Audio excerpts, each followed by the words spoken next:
93.7 Nacional Rock. It's about your latest release, the one that you love. How did the inspiration of the song come about?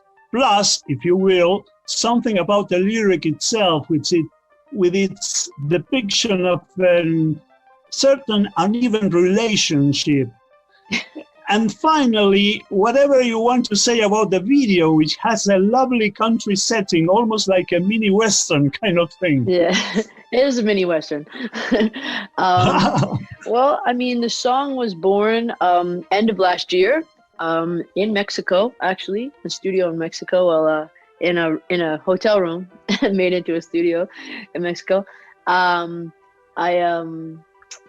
You know, that it feels like it's a mood piece, you know, like basically reflecting my mood at the time in a relationship. You know, I'm kind of a very mercurial person. I'm you know, like moody and up and down, and not so much outwardly, but in my own head, it's like, you know, it's like a shitstorm in here, you know.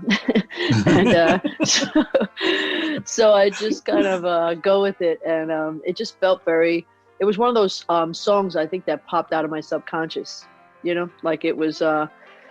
I've said this before in interviews, but I started with that first line, that "Not to go to," you know, and it just like I don't know where that line came from, so I just, like, you know, just expanded on that. I just feel like some songs just come like that, and I just go with it. I've had songs come through in so many ways that I just kind of like. It's always intriguing to see how they're going to come through that time, you know.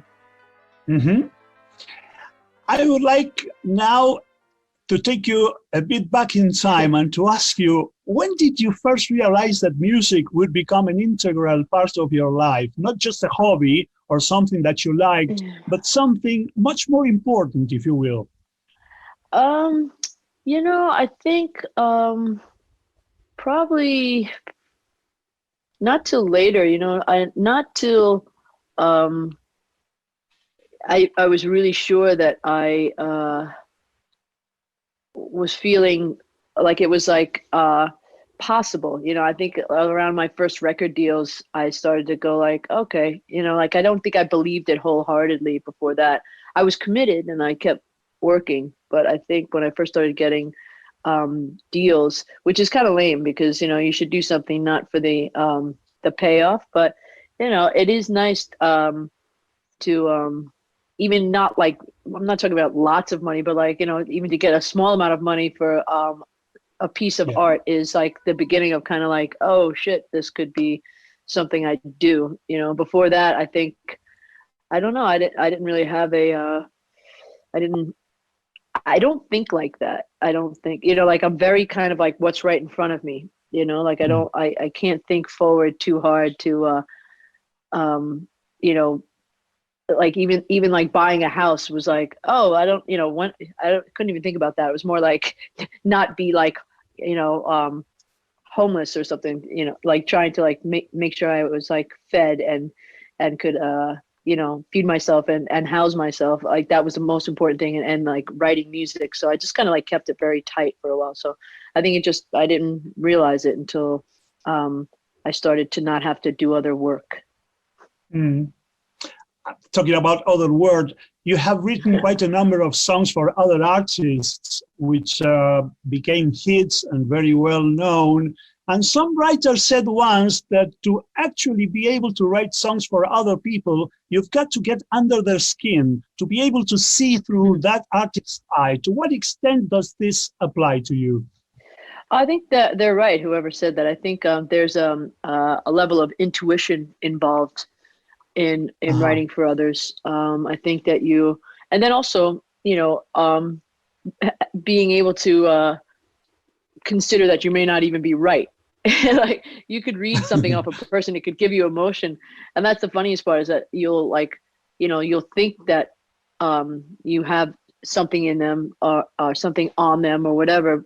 And you might, but not completely right. But like, you know, like I think like people and relationships and feeding off other people is energy, and I think songwriters are good kind of picking up on that energy of that person's situation in a way, as close to it as possible. And because it's very much like picking up on your own situation. I don't always know what's going to come out of my mouth or going to go down on paper for the song. It's just like part of the that's part of the appeal for me, is that it's coming from a different place inside. It's not something that we can bank on or like consider the normal or just like basic information, you know? Mm-hmm. Okay. LP, there was a time when pop music was part of a sort of a greater thing, if you wish, no? The soundtrack of a generation who wanted to, say, leave their mark in the world. And now we are facing difficult times with the pandemic and all that. How much of a role do you think music can play in getting us back on track and lifting our spirits? A big one, I think. I mean, I think we'd see right away if suddenly there was no music, or if it was like banned, or, you know, or if it was like cut out, or like, you know, people came to your door and stole all your speakers or your guitars or your records. You know, I think we lean on it a lot heavier than we think. And I'm always kind of really aware of that. I think, you know, not going to shows is really probably getting to a lot of people in ways, if that's how you consume your art or your music. But I think that I think we really always need it. It occupies a different space in our brains and in our hearts. So I think it's very necessary and very helpful in coping, for sure. Mm-hmm. Talking about artists in general, there is a question that puzzles many artists. What happens when the music does not answer the call, when the words or the melodies do not come? Do you have any method or strategy to help the creative juices flow? You know, I think I call it beer. You know, like cerveza. Most of the time, yeah, it's what I usually like. Just like, you know, just like, okay. I change my perspective a little, but I think also just hanging in there. Like sometimes I haven't noticed it as much lately, but like back, you know, when I was writing songs for other people, it was like the volume was way up as far as like the number of songs and weekly sessions, because I was trying to make my way. But I think that sometimes you have to work through, like you could work for like hours on something and not be coming up with anything, and then all of a sudden it just starts to flow, and you're like, wow, if I hadn't gone through those 3 or 4 hours getting nothing, I wouldn't have gotten this. I do think that works. I mean, that's like, there's some people, and when I was just writing songs for other people, and I met a lot of songwriters and saw how they did it, there were people that I knew that if it didn't come in the first hour, they were out, you know, they were just done. And I think that's a thing too, is just like, just forgetting about it for a second and leaving. I'm more of a like, kind of like run into the wall again, again and again and again. But I think that as with anything, you just have to sometimes battle through the uncomfortableness of it all and get to where something breaks through. And a lot of people aren't always willing to do that. And that is, I think, what separates the women from the girls, as they say, you know, like you have to go that extra mile to get to the good stuff. Good. Well, the next question is kind of the opposite of the previous one, because some artists, when discussing certain songs that became well known, they say that sometimes certain songs sort of appear to demand to be written as if they had a latent life of their own, just waiting to be written. Had it ever happened to you with one of your songs? That it had a Latin life of its own? Yes, that it was there waiting for you to write them. Yeah, sometimes you're just like, where the hell did that come from? I mean, songwriting is always like that. You're always like, this didn't exist and now it suddenly exists in 2 hours, you know? So that's always been a wild place for me. And it's remarkable, but it's also, it just makes sense too. It's like anything, you know. I mean, you know, there's two people, and then suddenly there's three people. How did it happen? You explain it to me. But yeah, it's a creation at its best. You know, LP, these days there are people from all walks of life that seem to be divided into those who think that after this pandemic there will be a change in the world, in the ways of the world, and others who feel we will return to the same old habits concerning, you know, health issues and the way we treat the planet in general. What is your viewpoint on this? You know, I don't know. I don't have a crystal ball. I want to believe that, you know, if nothing else, there'll be like small changes, as there often are, that lead to bigger changes. I think I'm hoping for big change. I think that you know, there are, especially to me, I feel like there's so many examples of antiquated thought that are out there now, that, you know, things that just don't apply to this world anymore. Racism being one of them, and sexism, and I think that a lot of people are looking to move forward from these things and leave behind the people that aren't getting it.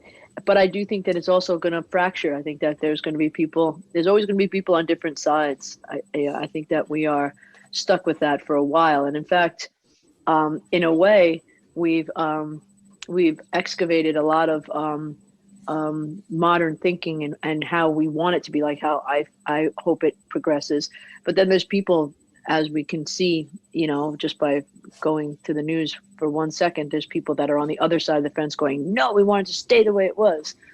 And you know, I think there's always going to be that, and there's always going to be like people kind of polarized on each side. And I think if we kind of give way and accept that for a while and try to work on it and not be discouraged, to keep going with what we feel is like a more liberating viewpoint, I think that that's half the battle. We just have to stick to it and not feel like all is not lost and all is not won. It's a continuing, just like your life, you know, like it's continuing the efforts and the work. It's like exercise.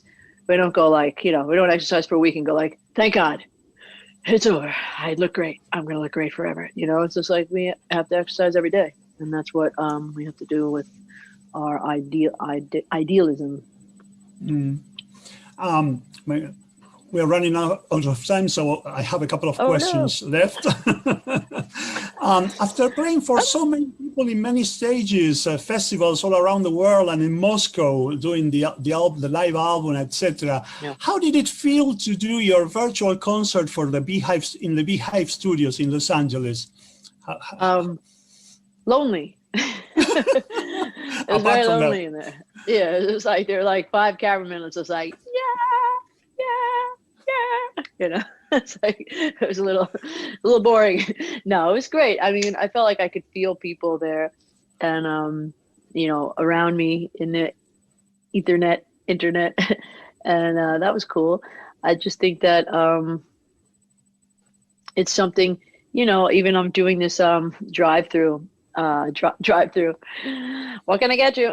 A drive-in show, November 14th, and it's going to be another weird, different type of show. But I think, you know, in the future, I'll be like, I remember when we had to do those live streams and the drive-in shows.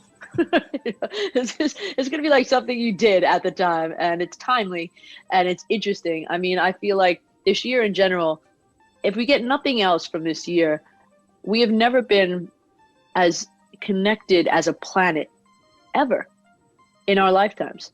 It is such a world event. It is the ultimate world event. And being a part of it is profound. You know, it's a profound experience. So the live stream was a profound experience. The drive-in will be a profound experience. The pandemic is a profound experience, in my opinion. And I think I'm going to just try to take that with me and all the things that I feel like I've gone through inside. So, yeah. Well, we have hopes that one day this will be over. So I would like to know if you have any immediate plans, any scoop that you can give us for when all this ends and goes back to sort of normal. I mean, the first thing I'm going to do is get on a plane to Argentina and play a show. That's the first thing I'm going to do. No, seriously, close to it. I'm just, I'm queued up like everybody, I think, for next like spring, summer. And I'm just like looking forward to that. And in the meantime, doing as much as I can to prepare and getting new music ready and thinking about all the my beautiful fans and people who are interested in seeing the next moves. So I'm just like trying to hold tight till that happens. Fantastic. Thank you so very much. Would you like to say hello to the people from National Rock? And of course. Hi, everybody from National Rock. Sending love and everything to you until I get to see you in person. And thank you so much. 93.7 Nacional Rock.